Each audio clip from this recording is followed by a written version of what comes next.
নমস্কার বন্ধুরা, আশা করি সকলে ভালো আছেন। এই গরমে শুক্তো কিন্তু সবার বাড়িতেই হয়, তবে আজকে আমি একটু ভিন্ন ধরনের শুক্তোর রেসিপি আপনাদের সঙ্গে শেয়ার করব। আজকের রেসিপি শশার শুক্তো।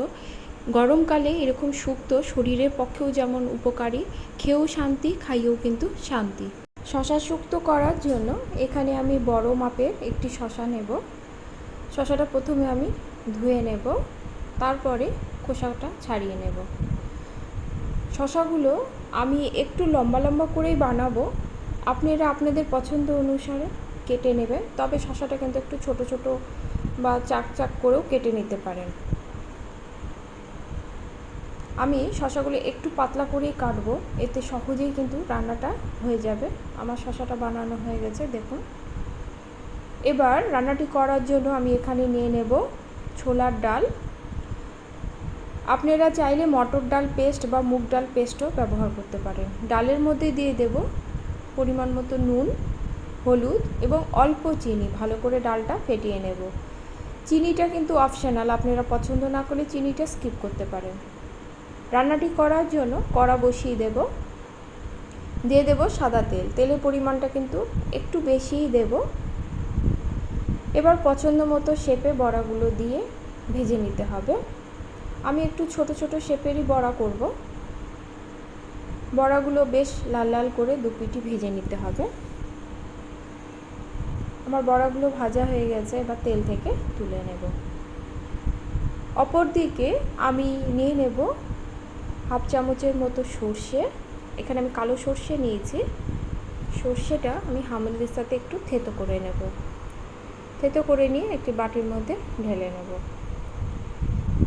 কড়াতে যে বড়া ভাজার তেল ছিল তা অনেকটাই ছিল, এতগুলো তেলে কিন্তু রান্নাটা করব না, তাই তেলটা আমি কমিয়ে দেব। ওই তেলেই ফোড়নে দেব দুটো শুকনো লঙ্কা, 5 ফোড়ন, আর যে সর্ষেটা আমি গুঁড়ো করে রাখলাম অর্থাৎ আধা ভাঙা করে রেখেছি সেটা দিয়ে দেব। ফোড়ন থেকে সুন্দর গন্ধ বেরোলে বড় চামচের 1 চামচের মতো আদা বাটা দিয়ে দেব।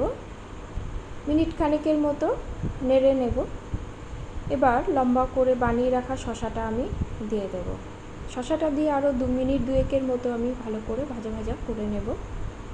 শশা এমনিও নরম সবজি, খুব সহজেই কিন্তু শশা সেদ্ধ হয়ে যায়। মিনিট 2 ভাজা ভাজা করে নিয়ে আমি এতে দিয়ে দেব পরিমাণ মতো নুন। নুনটা দিয়ে আমি আরও মিনিট 2-এর মতো ভালো করে ভাজা ভাজা করে নেব। এবার ঢাকা দিয়ে শশাটা আমি সেদ্ধ হতে দেব। গ্যাসের ফ্লেমটা কিন্তু লোতেই রাখবো। ঢাকা খুলে দেখে নেব। দেখুন শশা থেকে কিন্তু অনেকটাই জল বেরিয়েছে। এই জলেই কিন্তু শশাটা অর্ধেকের বেশি সেদ্ধ হয়ে যাবে, আর একটা সুগন্ধও কিন্তু এই সময় আপনার রান্নাঘরে বেরোবে। ঢাকাটা খুলে আমি জলটা শুকিয়ে নেওয়া পর্যন্ত একটু রান্না করে নেব। ভেজে রাখা বড়াটাও আমি এই পর্যায়ে যোগ করব। বড়াটা দিয়ে আবারও শশার সঙ্গে ভালো করে মিশিয়ে নেব। অপর দিকে একটি বাটিতে বড় কাপের 1 কাপের মতো দুধ নেব। ছোটো চামচের হাফ চামচে নিয়ে নেব ময়দা। ভালো করে দুধের মধ্যে গুলে নেব। আর দিয়ে দেব 1 চামচের মতো আদা বাটা। এই দুধের মিশ্রণটাই আমি এই শশার মধ্যে ঢেলে দেব। ভালো করে মিশিয়ে নেব। গ্যাসের ফ্লেমটা এই পর্যায়ে আমি মিডিয়াম করে দেব। করে দিয়ে শুক্তোটা আমি ফুটতে দেব। একটু ঢাকাও দিয়ে দেব, এতে শশাটা কিন্তু ভালোভাবে সেদ্ধ হয়ে যাবে। ঢাকা খুলে দেখে নেব। দেখুন দুধটা কিন্তু অনেকটাই কমে গেছে, শশাটা কিন্তু পুরোপুরি সেদ্ধ হয়ে গেছে, আর বড়াটাও কিন্তু অনেকটাই ফুলে উঠেছে। দিয়ে দেব চিনি।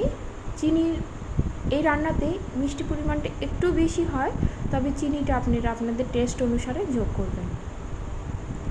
চিনিটা দিয়ে আবারও ভালো করে মিশিয়ে নিয়ে মিনিট 2-এর মতো ফুটিয়ে নেব। একটু ঝোল ঝোল রেখেই কিন্তু এই শুক্তোটা নামাতে হবে, যেহেতু বড়া আছে এই ঝোলটা কিন্তু পুরোপুরি টেনে নেবে। আমার বড়াটাও সুন্দরভাবে সেদ্ধ হয়ে গেছে। দিয়ে দেব 2 চামচের মতো ঘি।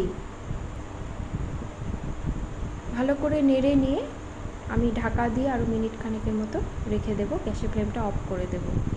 শুক্তো অবশ্যই গরম ভাতে পরিবেশন করুন। রেসিপিটি ভালো লাগলে তৈরি করার অনুরোধ রইল এবং কমেন্টে কিন্তু আমাকে অবশ্যই জানাবেন। ভিডিওটি ভালো লাগলে লাইক কমেন্ট করবেন এবং সাবস্ক্রাইব করে পাশে থাকবেন। আজ তাহলে এই পর্যন্তই, ধন্যবাদ।